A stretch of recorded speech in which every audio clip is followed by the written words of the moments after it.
Good morning, students. If you want to see the happiness on the faces of your parent, then devote yourself on your study till last breath. अगर आप अपने parents की चेहरे पे खुशी चाहते हैं तो उसके लिए आप अपनी अंतिम सांसों तक अपने स्टडी पे लगाएं। और आइए उसी के साथ स्टार्ट करते हैं एसिड बेसेज एंड सॉल्ट, जो क्लास 10 के मोस्ट इंपोर्टेंट चैप्टर में आता है, क्योंकि एसिड बेस सॉल्ट के बेस पे ही हमारी केमिस्ट्री का एक ऑर्गेनिक या इनऑर्गेनिक पार्ट शुरू होता है। तो हम पढ़ेंगे एसिड बेस एंड सॉल्ट। तो इसमें हम रिवीजन करेंगे स्टार्टिंग से लेके लास्ट तक का। तो सबसे पहला चैप्टर आता है, इसमें पहला पार्ट आता है कि व्हाट इज एसिड। एसिड का डिफिनीशन क्या हो। तो बहुत सारे लड़के लिखने में कंफ्यूज होते हैं कि what is acid and what is base. आज आपको बताएंगे कि एसिड और बेस का डिफिनीशन आप कैसे लिख सकते हैं। तो एसिड और एक तरफ हम लिख दिए आपको बेस, इनके छोटे छोटे पार्ट को हम जोड़ के एक अच्छा सा डिफिनीशन बनाएंगे। सबसे पहले आप लोग को दो तीन चीजें जाननी होंगी कि एसिड हमारे जो नेचर में पाया जाता है वो कोरोसिव होता है। एसिड क्या होता है? कोरोसिव होता है। और साथ ही साथ ये एसिड अगर इसको टेस्ट करिएगा तो टेस्ट करने पे इसका टेस्ट कैसा आता है? सावर। इसका टेस्ट कैसा आता है? बीटर। अगर इसी एसिड को हम डिसॉल्व करें वाटर के साथ तो वो पानी में H+ आयन देता है, और बेस को डिसॉल्व करें तो पानी में OH नेगेटिव आयन देता है। तो इन तीन पार्ट से हम जोड़ के इसका डिफिनीशन बता सकते हैं कि एसिड क्या है। और एसिड साथ ही साथ कैसा होता है? तो सॉल्यूशन होता है। एसिड एक टाइप का सॉल्यूशन होता है। तो एसिड होता है सॉल्यूशन, ठीक है। ये भी क्या होता है? सॉल्यूशन। डिफिनीशन बनाने का प्रोसेस है, ये पार्ट आप याद रखिए और डिफिनीशन बनाते रहिए। और साथ ही साथ एक चीज और याद रखिए कि एसिड में अगर हम किसी इंडिकेटर, यानी जैसे कि अगर हम नेचुरल इंडिकेटर को डालें तो वो ब्लू लिटमस पेपर को कैसा चेंज कर देता है? रेड में करता है।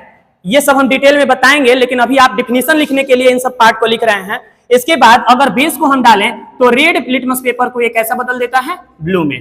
तो इसको हम बोल सकते हैं कि an acid is a aqueous solution. An acid is a aqueous solution which dissolve in water and produces the H+ ion in the aqueous solution, and acid is taste in sour and turn into the blue litmus paper into red. ये सारे word जोड़ के हम एक बड़ा सा definition बना सकते हैं कि what is an acid? An acid is a aqueous solution when dissolved in water produces the H+ ion in the aqueous solution and taste in sour. It is very corrosive in nature and turn the blue litmus paper into the red. ठीक है। तो इसमें हम example में लिख सकते हैं कि एसिड हो गया HCl, H2SO4, ये सब सारे क्या हैं? एसिड हैं। बेस के बारे में हम उसी तरह बोल सकते हैं, base is aqueous solution when dissolve in water when dissolved in water and produces the OH negative ion in the aqueous solution. It is taste in bitter and turn the red litmus paper into the blue. इसके example में आप लिख सकते हैं OH वाला sodium hydroxide हो गया, ठीक है। तो ऐसे हम एसिड और बेस का डिफिनीशन बस इस कीवर्ड से हम बता सकते हैं कि एसिड क्या है और बेस क्या है। एक चीज इसमें ध्यान रखिए कि जो भी एसिड और बेस होता है, तो एसिड जो हमारा होता है टेस्ट में सावर होता है। तो क्या हम इसके सारे एसिड को टेस्ट करके बता सकते हैं? तो ये कोरोजिव नेचर का है। अगर हम टेस्ट करने जाएं तो ये हमारे स्किन को हार्म करेगा। तो इनसे प्रोटेक्ट करने के लिए इसे हम कैसे टेस्ट करें जब ये हमारे बॉडी को हार्म करता है? तो इन्हें प्रोटेक्ट करने के लिए हम इंडिकेटर्स का यूज करते हैं। हम किसका यूज करते हैं? इंडिकेटर्स। इन दोनों को हम पता लगाने के लिए, क्योंकि ये दोनों कोरोजिव नेचर के हैं, तो हम यूज करेंगे इंडिकेटर का। इंडिकेटर क्या होते हैं? Indicator are those substances which indicate the nature of the aqueous solution. अगर हम दो लिक्विड आपके सामने रखें, एक में रखें एसिड, कौन एसिड है हमको पता नहीं, एक के अंदर रखे बेस, इसमें रख दी हम लोग बेस। एसिड और बेस में कौन एसिड है कौन बेस है अगर हमको पता लगाना है तो किसका यूज करेंगे? हम हाथ से इसको छू नहीं सकते, हम इसको टेस्ट कर नहीं सकते। तो इन कोरोजिव नेचर वाले सॉल्यूशंस का हम टेस्ट कैसे करेंगे? तो इन कोरोजिव नेचर वाले सॉल्यूशन का टेस्ट हम इंडिकेटर से करते हैं। तो अब इंडिकेटर्स क्या है? Indicators are those substances which indicate the nature of the aqueous solution. अगर इन दोनों एक्वस सॉल्यूशन के नेचर को जो इंडिकेट कर दे उसे बोला जाता है इंडिकेटर। अब देखिए ये क्या करता है, ये कितने टाइप्स के होते हैं, इन सब के बारे में पढ़ेंगे। तो इंडिकेटर मेनली 3 टाइप्स के यहाँ पे पढ़ेंगे। सबसे पहले इंडिकेटर के बारे में ये भी जानिए कि इंडिकेटर जितने भी आते हैं वो मेनली 3 टाइप्स इसमें पढ़ना है, कहीं कहीं आपको मिलेगा। तो सबसे पहले इसका टाइप पढ़िए। पहला होता है नेचुरल इंडिकेटर। नेचुरल इंडिकेटर, नाम से ही पता है कि जो इंडिकेटर नेचर से हमको मिले उसे बोला जाता है नेचुरल इंडिकेटर। तो what are the natural indicator? तो those indicator who has obtained from the nature and indicate the nature of the aqueous solution। अगर aqueous solution के नेचर को इंडिकेट करे और ऑब्टेन हो हमारे नेचर से तो उसे बोला जाता है नेचुरल इंडिकेटर। नेचुरल इंडिकेटर में हम लोग क्या क्या पढ़ेंगे, तो पीएच पेपर पढ़ेंगे, पीएच पेपर, और दूसरा पढ़ेंगे लिटमस पेपर, लिटमस पेपर। अब पीएच पेपर और लिटमस पेपर क्या है, तो पीएच का मतलब होता है पोटेंशियल ऑफ हाइड्रोजन आयंस। अगर किसी एक्वस सॉल्यूशन में एक्वस सॉल्यूशन का हाइड्रोजन आयंस का जो पोटेंशियल है, जो पावर है, वो इंडिकेट करे, जो इंडिकेटर वो नेचुरल इंडिकेटर होता है। और इसमें हम लोग पहला पढ़ेंगे pH paper. PH paper comes with the pH scale. PH paper जब भी आता है तो अपने पीएच स्केल के साथ आता है, यानी पी का मतलब होता है पोटेंशियल, पी का मतलब होता है पोटेंशियल और H का मतलब होता है ऑफ हाइड्रोजन। हाइड्रोजन के पावर को जो बताए वही तो इंडिकेटर है कि सॉल्यूशन में हाइड्रोजन का पावर कैसा होता है। तो pH comes with the pH scale. एक pH स्केल आपके पास आएगा। इस pH स्केल में ऐसे 14 इंडिकेटर, 14 कलर के उसमें, जैसे कि आपका मेनली 7 कलर्स होते हैं हमारे रेनबो में, तो मेनली कौन कौन से कलर्स होते हैं, जैसे होता है विब्जियोर, VIBGYOR, विब्जियोर होता है, जिसमें V का मतलब होता है वायलेट, V का मतलब वायलेट, I का मतलब इंडिगो, B का मतलब ब्लू, G का मतलब ग्रीन, Y का मतलब येलो, O का मतलब ऑरेंज और R का मतलब रेड होता है। तो अगर हम देखेंगे कि इस सॉल्यूशन में, इस इंडिकेटर्स में इन सारे कलर्स को, 7 कलर्स को 14 कलर में चेंज किया गया है। मतलब कि अगर आपका ग्रीन है तो एक मिड, एक डार्क, अगर आपका रेड है तो एक मिड रेड, एक डार्क रेड। यानी इस पीएच पेपर के सहारे, इस पीएच पेपर को अगर हम सॉल्यूशन में डालें, इसके बाद इसका कलर इन 7 कलर में से किसी के पास अगर डिनोट हो तो हम उस हिसाब से बता सकते हैं कि वो आपका सॉल्यूशन एसिड है कि बेस। तो हम लोग चेक करेंगे बाय द पीएच पेपर। तो pH paper is the example of natural indicator and natural indicator are those indicator which indicate the nature of the aqueous solution in the aqueous solution.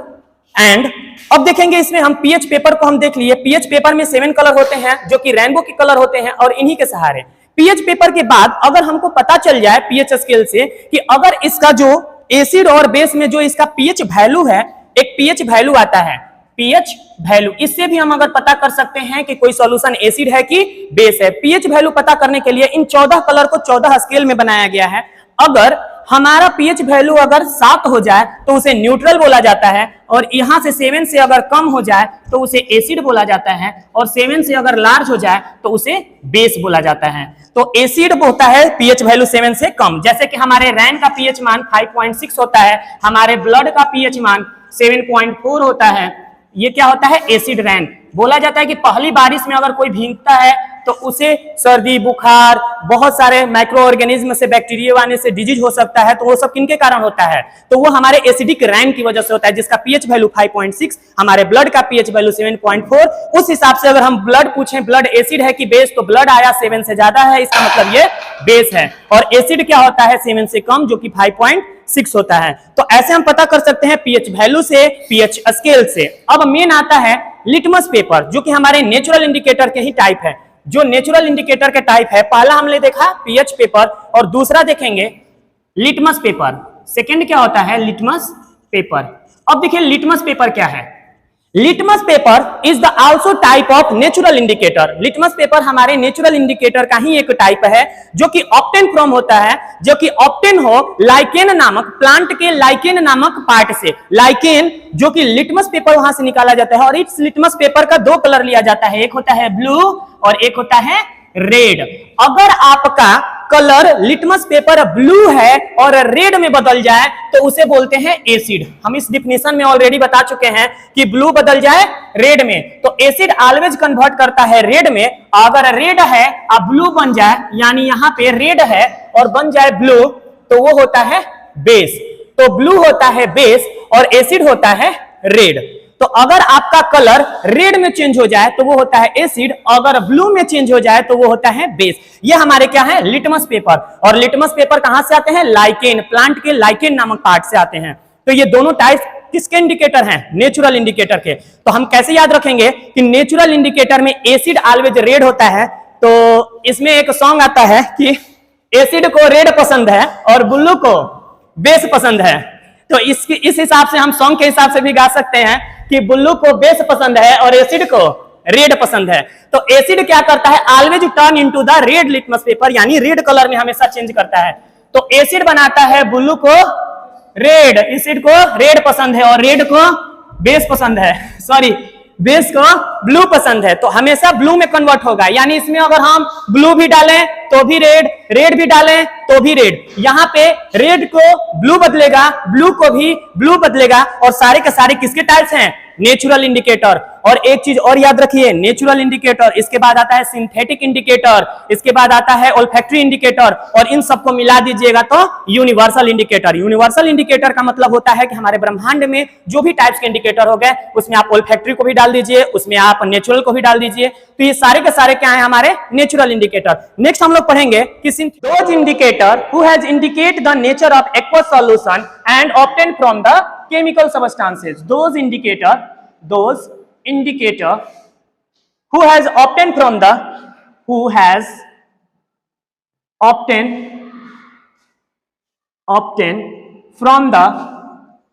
chemical substances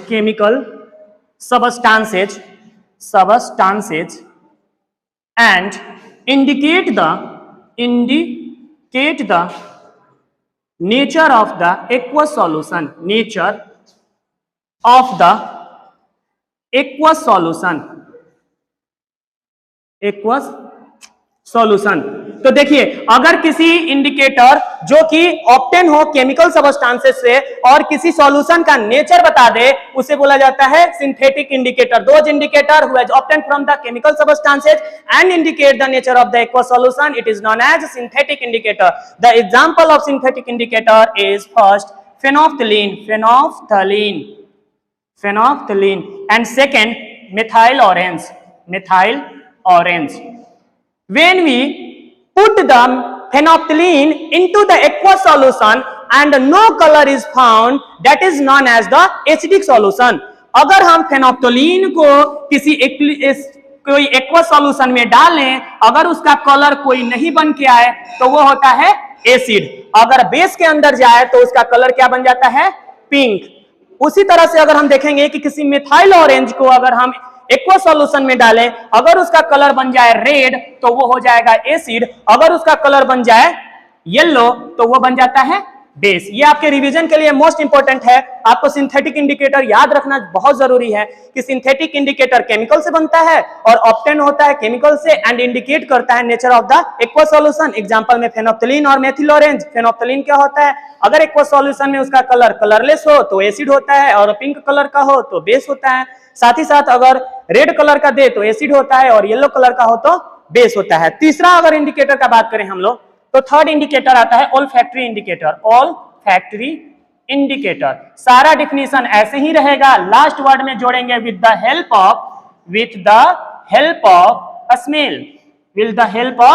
smell. ठीक है, तो कैसे करेंगे? Those indicator, what is the olfactory indicator? Those indicator who has indicate the nature of the aqueous solution with the help of smell, जो कि उसके सुगंध से उस इंडिकेटर का नेचर क्रिएट कर दे। तो जैसे में होता है ऑनियन। ठीक है, अब जैसे एक चीज और आता है ओनियन में कैसे हम टेस्ट करेंगे? अगर ओनियन का अपना स्मेल होता है, अगर हम उसमें एसिड डालेंगे तो उसका स्मेल चेंज हो जाएगा, अगर उसमें हम बेस डालेंगे तो भी उसका स्मेल चेंज हो जाएगा। ये जो भी हम आपको बता रहे हैं ये मोस्ट इंपोर्टेंट इसलिए है क्योंकि हम बेसिक कॉन्सेप्ट बता रहे हैं। अगर आपको डिफिनेशन लिखना आ गया तो ऐसे कोई सारे डिफिनेशन आप रटना नहीं पड़ेगा, एक छोटे से चीज से सारा चीज का डिफिनेशन आप बता दीजिएगा, और रिवीजन के लिए मोस्ट इंपोर्टेंट है। इसके बाद हम लोग इंडिकेटर के बाद देखेंगे एसिड का रिएक्शन, कि एसिड और बेस हमारे रिएक्शंस कैसे कैसे करते हैं। तो आइए नेक्स्ट देखते हैं रिएक्शन के बारे में, कि एसिड एंड बेस का रिएक्शन कैसे कैसे होता है। ठीक है, हम इस पे जल्दी जल्दी इसलिए बता रहे हैं फास्ट, ताकि वीडियो लंबा ना हो, नहीं तो बहुत प्रॉब्लम होगा। नेक्स्ट हम लोग देखेंगे रिएक्शन के बारे में, एसिड और बेस। एक साइड लिख दिए एसिड और दूसरी साइड लिख दिए बेस। अगर एसिड का रिएक्शन हम मेटल के साथ करें तो क्या बनता है? Salt plus hydrogen gas remove होता है। कैसे पता करेंगे कि अगर हम HCl ले लिए और मेटल क्या ले लिए Na, तो क्या बनता है? NaCl, और रिमूव क्या होता है? हाइड्रोजन। ठीक है, उसी तरह अगर हम एसिड का रिएक्शन मेटल ऑक्साइड के साथ करें तो क्या बनता है? सॉल्ट प्लस H2O यानी वाटर बनता है।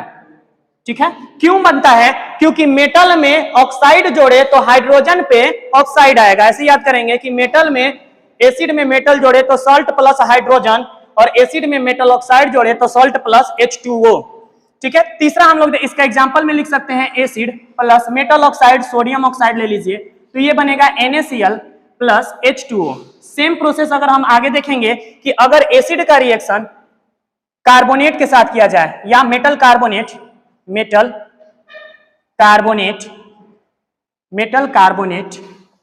या बाइकार्बोनेट, इसका हम कर सकते हैं कि एसिड का रिएक्शन अगर मेटल कार्बोनेट और बाइकार्बोनेट के साथ किया जाए, कार्बोनेट या बाइकार्बोनेट के साथ किया जाए, कार्बोनेट के साथ किया जाए, तो ये भी बनाता है salt plus H2O plus CO2। ठीक है, कैसे किए कि मेटल कार्बोनेट आया तो H2O तो रिलीज हो ही रहा था, साथ ही साथ उसमें CO2 भी रिलीज होगा।